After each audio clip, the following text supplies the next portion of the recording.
9 rumah sakit di Kabupaten Malang, Jawa Timur masih melakukan perawatan terhadap ratusan korban tragedi kerusuhan di Stadion Kanjuruhan.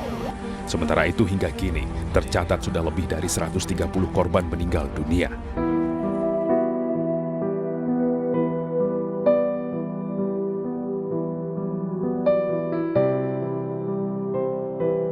Selanjutnya, kami mendatangi RSUD Kanjuruhan untuk mengetahui lebih dalam kesaksian tenaga kesehatan yang tak kenal lelah membantu para korban.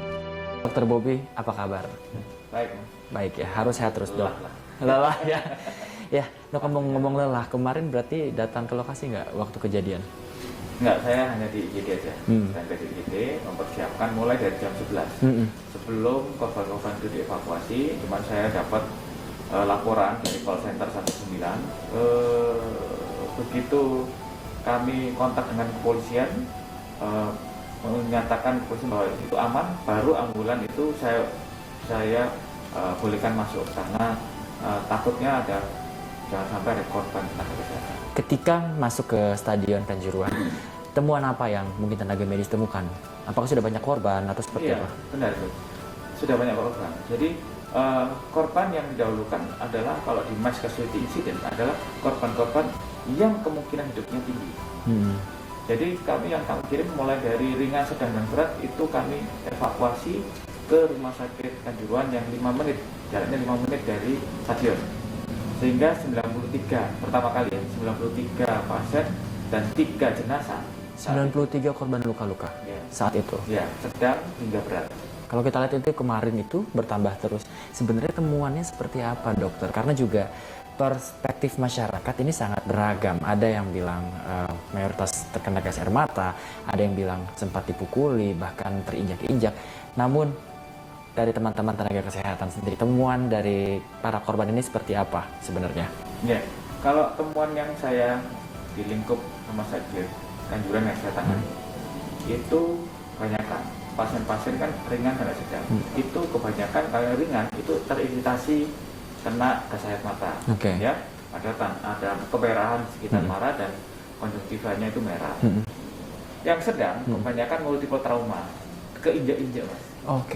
Keinjak-injak hingga ada yang kecurigaan patah tulang. Patah tulang dan ada yang patah tulang paha. Kemudian juga ada yang sampai perdarahan di rongga dada ya, perdarahan rongga dada. Itu kelihatan sekali memar-memar di kulit. Karena apa? Keinjak, bekas-bekas kaki. Jadi keinjak sini, sini. Nah itu kasus itu sampai yang berat, cedera kepala dan hipoksia. Nah, hipoksia itu artinya kekurangan oksigen. Kalau dalam suatu ruangan orang yang menggunakan oksigen semakin banyak, maka kebutuhan akan oksigen yang tinggi, dia kekurangan oksigen. Kekurangan oksigen bisa pingsan.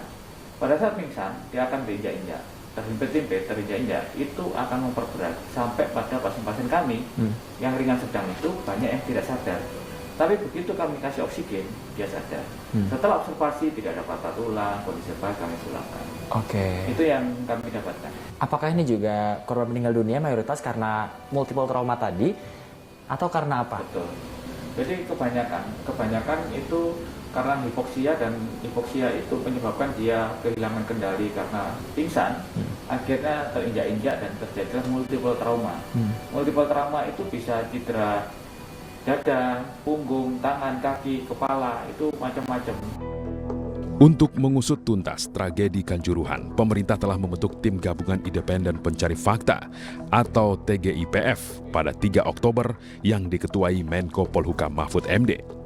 4 Oktober, TGIPF menggelar rapat perdananya dengan dihadiri oleh seluruh anggota tim sebanyak 13 orang.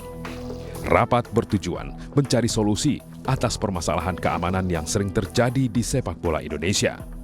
Peristiwa tentang kerusuhan di pertandingan sepak bola selalu terjadi dan selalu dibentuk tim tetapi tidak pernah berubah.